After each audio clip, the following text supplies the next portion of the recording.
হয় আজি 27 জুলাই শনিবার মগরিবর আগে আগে মধ্য চটিয়ানত এটা ড্রাগসর সজাগতামূলক সভা হয়েছে জুরিয়া থানার ওসি সারর তত্ত্বাবধানত তেখেতে সম্পূর্ণ তত্ত্বাবধান লৈছে ড্রাগস সমাজৰ পৰা নাইকিয়া কৰিবৰ কাৰণে তেখেতে এটা কথা ভালকৈ আমাক বুজাই দিছে যে আজি আমি আপোনালোকক বুজাবলৈ আহিছো ড্রাগস বন্ধ কৰক আৰু দ্বিতীয়বাৰ যাতে আমি আহিব নালাগে আপোনালোকক তুলি নিবৰ কাৰণে এই কথাটো বাৰে বাৰে কৈছে আৰু এটা কথা কৈছে যে আপোনালোকে আইন হাতত তুলি নলব আপোনালোকে উপযুক্ত প্ৰমাণ লওক আৰু ইনফৰমেশ্যন দিয়ক ওসি সাৰে আপোনাৰ নাম গোপন ৰাখি সম্পূৰ্ণ একশন লব ড্ৰাগছৰ বিৰুদ্ধে লব গেমলিং বা জুৱাৰ বিৰুদ্ধে লব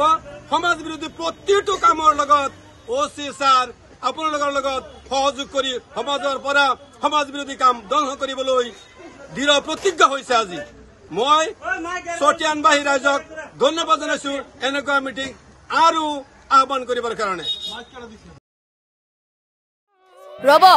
আপুনি যে এটা অপৰাধ কৰিবলৈ গৈ আছে আপুনি জানেনে এই নাবালিকা গৰাকীক এতিয়াই বিয়াত বহুৱাটো যে এটা অপৰাধ আপুনি জানেনে অপৰাধ কেনেকৈ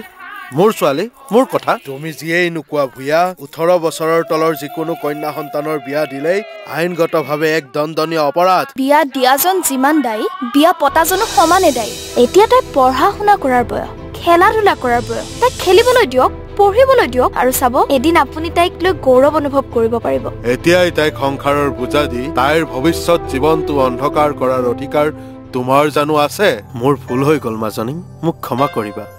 শিক্ষা ল'ৰা ছোৱালী উভয়ৰে প্ৰাপ্য আৰু অধিকাৰ আপোনাৰ কন্যা সন্তানক তাইৰ এই প্ৰাপ্যৰ পৰা বঞ্চিত নকৰাব বাল্য বিবাহ ভাৰতীয় আইনৰ দ্বাৰা বিহিত এক দণ্ডনীয় অপৰাধ এনে অপৰাধ কৰি আপোনাৰ কন্যা সন্তানৰ ভৱিষ্যত অন্ধকাৰৰ মাজলৈ ঠেলি নিদিব